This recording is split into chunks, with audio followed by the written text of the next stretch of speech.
सबसे पहले आप सबको हमारी सुबह की राम राम।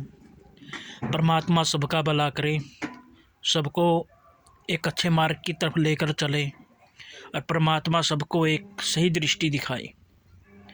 कभी कभी हम इतना बोझ महसूस करते हैं अपनी ज़िंदगी में कि ऐसा फील होता है कि शायद कुछ हो जाएगा, यानी कि परमात्मा हमारे पीछे बहुत बुरी तरह से लग चुके हैं। ऐसा लगता है कि कुछ बुरा होने वाला है। उस वक्त आपको क्या करना है, सिर्फ परमात्मा का नाम लेना है। एक बार क्या होता है, एक शिष्य होता है और एक गुरु होता है। तो गुरु कहता है कि परमात्मा क्या है। तो वह समुद्र तट की तरफ जा रहे थे, तभी गुरु ने कहा, चलो आओ मैं बताता हूँ तुम्हें परमात्मा क्या है।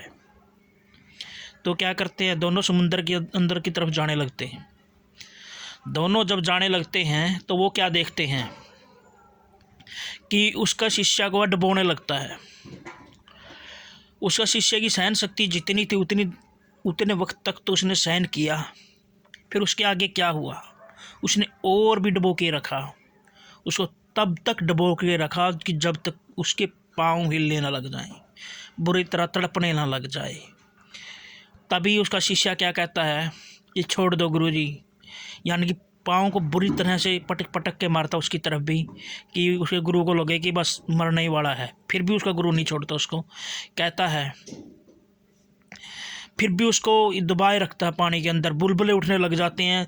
उसको उसके गुरु को उसकी क्षमता का पता था, ये कहाँ तक जीवित रहेगा, कहाँ तक मरेगा।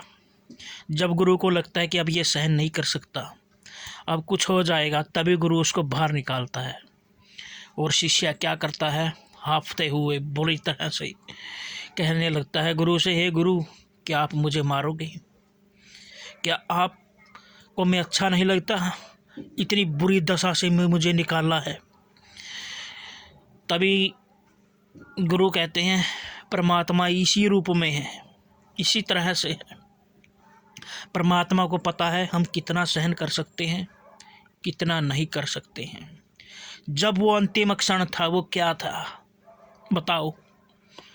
गुरु अपने शिष्य से बोला, जब वो अंतिम क्षण था, जब तुम्हें यहाँ पर लगा कि तुम मर जाओगे, तब तुमने क्या फील किया?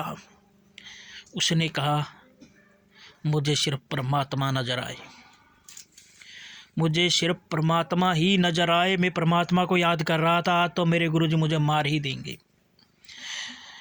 जब तुम्हें ये लगा कि तुम्हारे गुरुजी तुम्हें मार ही देंगे, क्या मैं तुम्हें मार देता? नहीं गुरुजी, मुझे एक पल के लिए ऐसा लगा कि आप मुझे मार ही दोगे। फिर क्या हुआ? फिर ऐसा हुआ कि मैंने परमात्मा को याद किया, हे परमात्मा मुझे बचा लो, हे परमात्मा मुझे बचा लो, हे परमात्मा मुझे बचा लो। फिर उस गुरु ने कहा, देखो, जो वो क्षण था, वो परमात्मा को याद करने का सबसे बढ़िया क्षण था, सबसे अच्छा क्षण था। वही परमात्मा का रूप है, वही परमात्मा का स्वरूप है।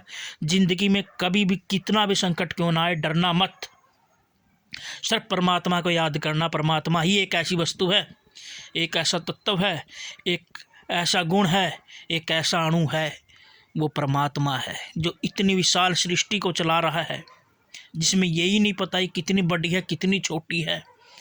अरे परमात्मा इस विशाल स्वरूप में सिर्फ एक अणु के समान है। ये सृष्टि तो एक छोटे से छोटे कण के समान है परमात्मा के सामने। तो वो इतना विशाल है, इतना विशाल है कि हमें दिखता भी नहीं है। हर हर महादेव, हर हर महादेव, हर हर महादेव।